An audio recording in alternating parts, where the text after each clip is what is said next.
Sabe aquela imagem que vem à cabeça quando a gente pensa em helicóptero de resgate? Aquela cena de filme super dramática? Pois é, na maioria das vezes, a realidade da aviação médica é outra. É uma operação super planejada, minuciosa e complexa, que acontece entre um hospital e outro. É nesse mundo do transporte interhospitalar que a gente vai mergulhar agora. Olha só o nosso roteiro. A gente vai entender o que define essas missões, como é o plano de voo, as decisões críticas que são tomadas, os perigos que ninguém vê e, por fim, a chamada que decide tudo. Ok, para começar, vamos colocar os pingos nos is. Pode até parecer a mesma coisa, mas um resgate na cena de um acidente e uma transferência entre hospitais são operações assim completamente diferentes. Pensa assim, o resgate é apagar um incêndio, uma resposta a algo que acabou de acontecer. Já a remoção interhospitalar, que é a missão mais comum, na verdade, é outra história. O foco é levar um paciente que já foi avaliado de um hospital para outro com mais recursos, garantindo que o tratamento continue sem parar, mesmo durante o voo. Então, no fundo, o que a gente está falando é de uma extensão da UTI. É isso mesmo, a aeronave vira uma UTI aérea. Ela pode levar desde um caso mais estável até um paciente supercrítico que precisa de todo o suporte de vida possível. E justamente por ser uma operação planejada, existe um protocolo, um passo a passo super rigoroso. Vamos ver como essa engrenagem funciona para entender que o sucesso aqui não depende de improviso, mas sim de método. Cada uma dessas etapas, gente, é como um filtro de segurança. Começa na avaliação clínica, para ver se o paciente aguenta o voo, depois vem o planejamento da rota, que leva em conta o clima, um fator crucial, e, claro, a preparação de cada equipamento. Nada, absolutamente nada é deixado ao acaso antes da decolagem.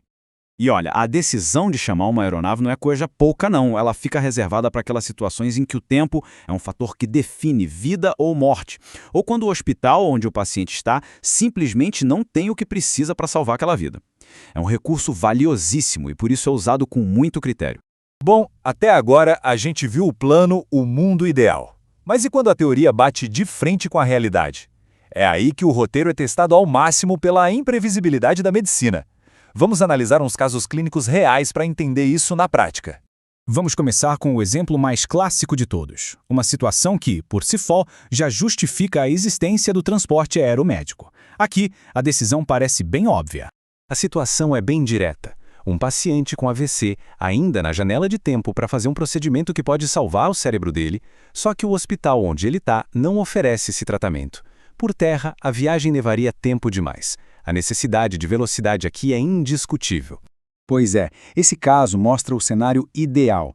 A velocidade da aeronave se traduz diretamente num resultado melhor para o paciente. É um gol, uma decisão de ir, que é tomada de forma rápida e segura. Mas nem sempre é tão simples assim. Agora segura aí, porque este próximo caso é que mostra o tamanho do desafio. Ele traz um dilema muito mais complexo, onde a resposta que parece mais óbvia pode ser, na verdade, a mais perigosa. Aqui o cenário é outro.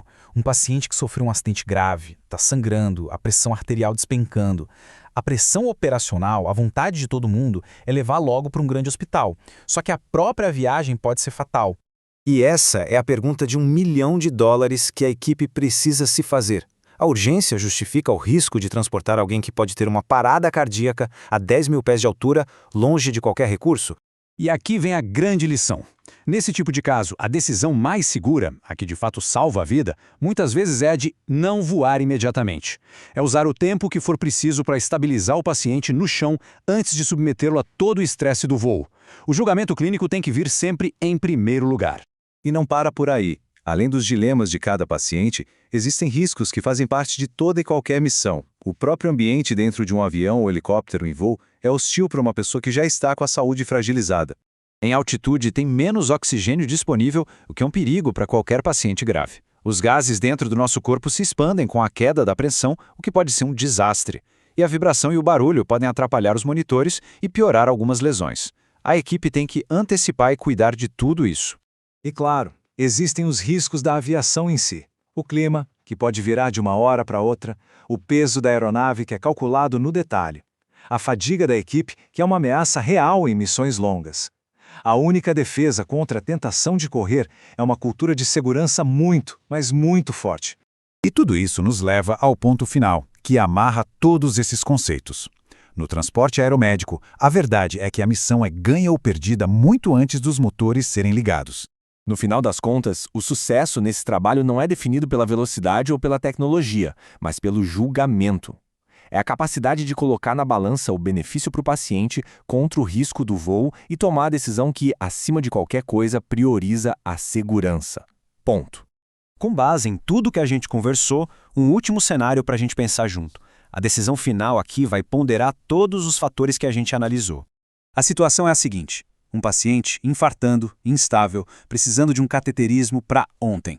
O hospital que faz o procedimento está a 250 quilômetros. Mas o tempo está ruim e a previsão é de piora. O benefício clínico é claro, mas o risco operacional é altíssimo. E aí, a equipe vai ou não vai? A chamada correta leva tudo isso em conta.